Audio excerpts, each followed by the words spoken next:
Oh, hi there. I wanted to make this video about John Tavares. Wanted to make it a few days ago. I just didn't get around to it for various reasons.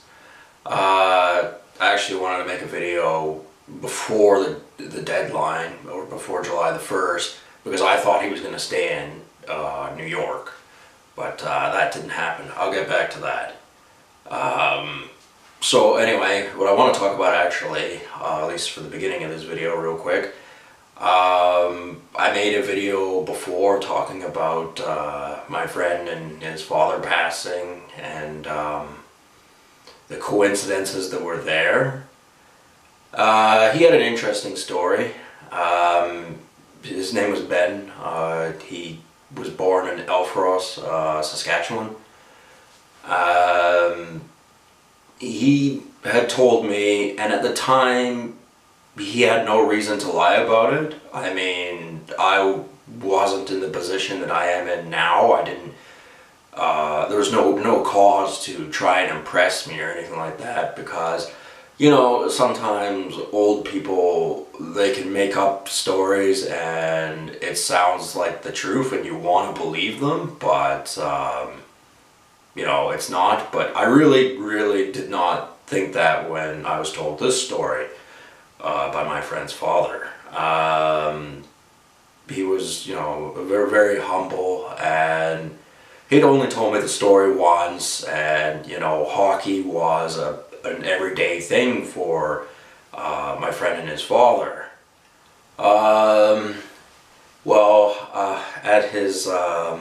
At his celebration of life, as they say, he had a celebration of life, you know, card that was talked about things that had happened in his life and what he'd been doing. And I believed the story when I was told it years ago, that he worked for and played for the Les Clark, father of Wendell Clark, at his rink. He didn't have any evidence that he had done this, no pictures, no anything. He was awarded the goaltender of the year by Glenn Hall. You know, and he was offered a goaltending position in a junior league. You know, to some people that's, you know, they go, well, whatever, that's not that big an accomplishment. For him, it meant a lot. And, you know, I believed his story, and it was very interesting. He did not pursue this career because he was born in Saskatchewan, so which means he was a farmer, and his parents didn't believe there was any money to be made in hockey. I think they might have been wrong about that. But, you know, hindsight is 20/20, so that's the thing. Anyway, so, you know, I'm saying I believe Ben's story. I think he was totally telling the truth. It doesn't really matter if nobody else believes it. As a matter of fact, the church I went to go to his celebration of life, when I pass on, that's not the term we're going to call it. It's more going to be like, I'm on a highway to hell. But, you know, that won't be for a long time, so we're not going to think about that. Anyway, my friend goes to this church fairly regular. I'd only been there one time before, and there's this old Jamaican woman who runs the show, right? And very bossy, especially towards white people. And, you know, I spoke to my father about it, and he said, well, he had dated a Jamaican woman many years ago, and he said that, yeah, Jamaican women in particular have this thing about bossing white guys around. Anyway, she's real irritating. I mean, I realized it's, you know, she was the one operating the things and all that, but just really, you know, like, there were things that snooty little comments that I didn't really like from her. Because, I mean, during the eulogy, she went on about, well, I don't know if this story's true or not. I mean, well, even if you don't entirely believe it, you don't have to say it, you old bitch, if you want my opinion. Because, I mean, the poor fella, you know, he passed on, so, you know. And, I gotta tell you, I don't know. I certainly am in no mood to be bullied or receive any kind of attitude from anybody at this point. Yeah, so, you know, I, you know, glossed over it and, you know, I didn't pay attention. But I was there for my friend, and I thought it was important to bring this up. Anyway, John Tavares. He's signed with the Toronto Maple Leafs, $77 million. Basic information you can look up on the computer very quickly. You can even watch some interviews if you like. I didn't bother doing that because there's no real information involved in that sort of stuff. Essentially, he's getting paid $77 million for 7 years. I believe he'll be 34 when the contract's up. That is about the right contract size to sign a player on for. You don't want to sign, you know, big time 8-year contracts and things like that when a player's 30. Tavares is a little bit younger than 30. I think he's 27 if I recall. And the guy can rack up points. He can do that, and he did that on a lousy team. The Islanders have not been a good team the entire time he's been there. His plus minus has suffered from that. It's, you know, like every year almost, he's, you know, in the negative double digits. Like -15, -10, I believe, and other numbers. And the thing about the Toronto Maple Leaf team this year is that the top line, they got good plus minus. I did think Austin Matthews, he was drafted first. I do think he's an overrated player. I haven't watched much of him play, but I reckon from his statistics and what kind of points he racked up, I believe he had like 60 points or something like that. Not bad.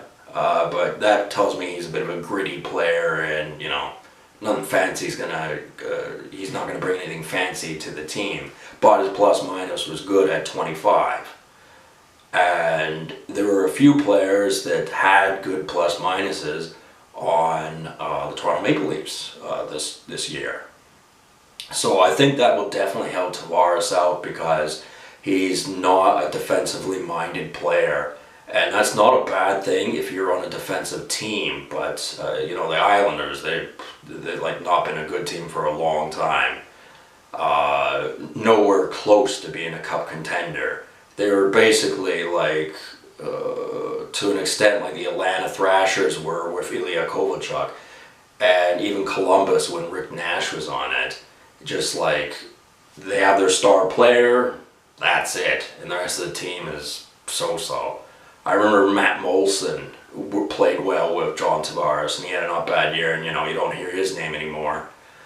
I'm not a fan of contracts longer than 4 years anyway, because anything can happen in 7 years. That's a long time in an athlete's career. John Tavares, he could tank. I don't think that's what's going to happen, but, you know, he may never reach a higher point season than he's already had. And, you know, they're paying him the big bucks. I don't know how, you know, there's just some teams that are able to pull in players like that, and somehow they make it work. And, you know, there are other teams like, I don't know, like Vancouver, for example, freed up a whole bunch of cap space because the Sedin's retired, and it's like, what have they done? Who have they picked up? Nobody. And, yeah, well, I thought John Tavares was going to stay in New York. Don't get me wrong, I despise New York as a state and a city. don't mind the New Jersey Devils, even though New Jersey's a shithole. But the team I don't mind, and if you're just sitting at home watching a game, then well, whatever. But as far as New York Islanders, New York Rangers go, absolutely despise them. And a lot of people go, oh, why do you have a hate on for New York? And I got my reasons. It is not just because I'm a Vancouver Canucks fan. I have other reasons for not liking New York. Not quite like Homer Simpson reasons for not liking New York, but I have my reasons. And,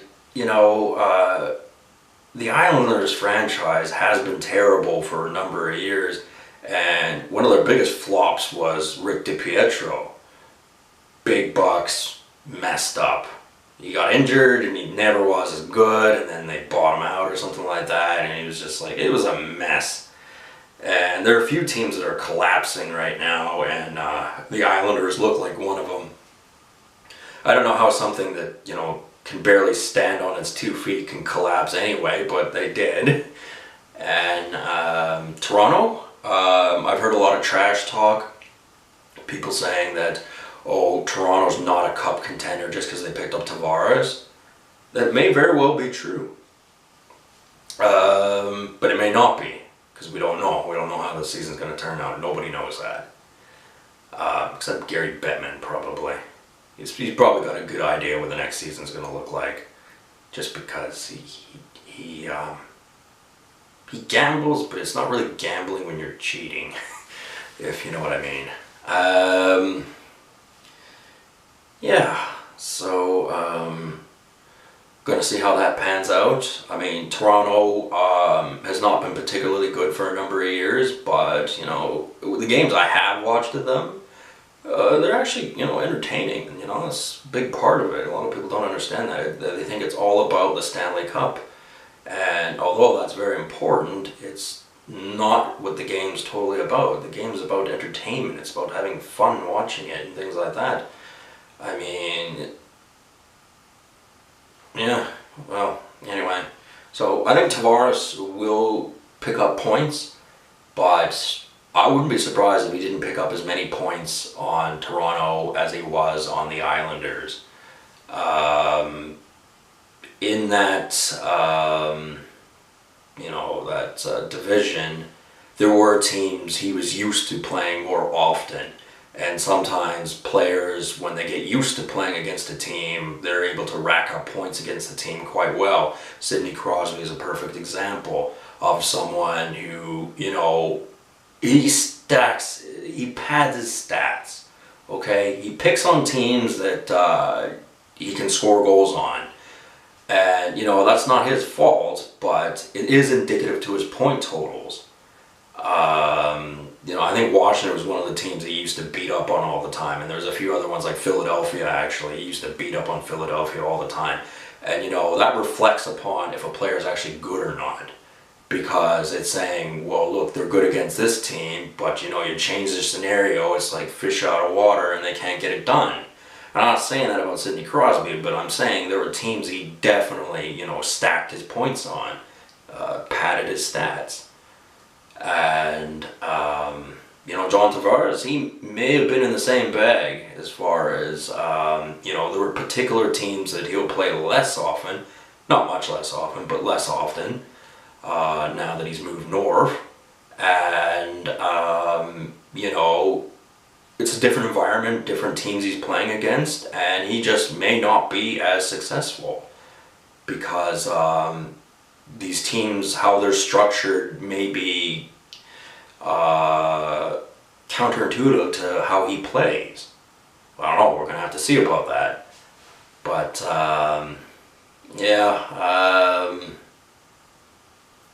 we just got to look at it from it's a safe bet to put him in your hockey pool, but there are no safe bets in the hockey pool. Anything could happen at any time. I mean, for the longest time, people thought Alex Ovechkin, with the way he was playing, that he was going to get injured at some point. Not permanently, obviously, but, injury that, cost them most of the season or whatever. because that happens to players. And there have been players who are a lot more cautious of how they play, who have gotten injured, and yet Alex Ovechkin, nothing serious has happened his entire career as far as injuries go. Like, he's been very consistent.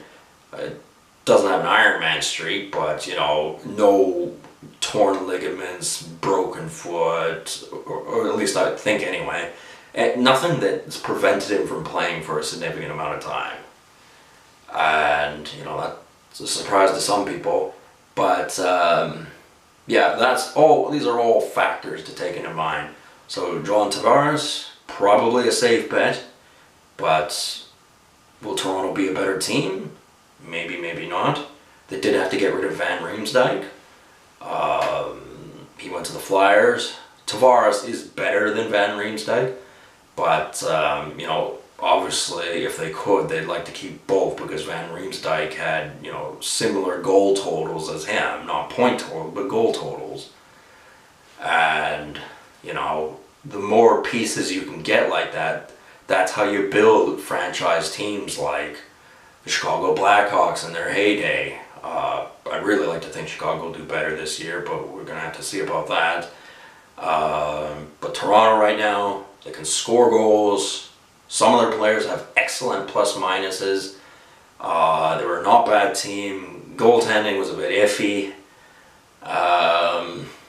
But not every team is rock solid in every single form and fashion.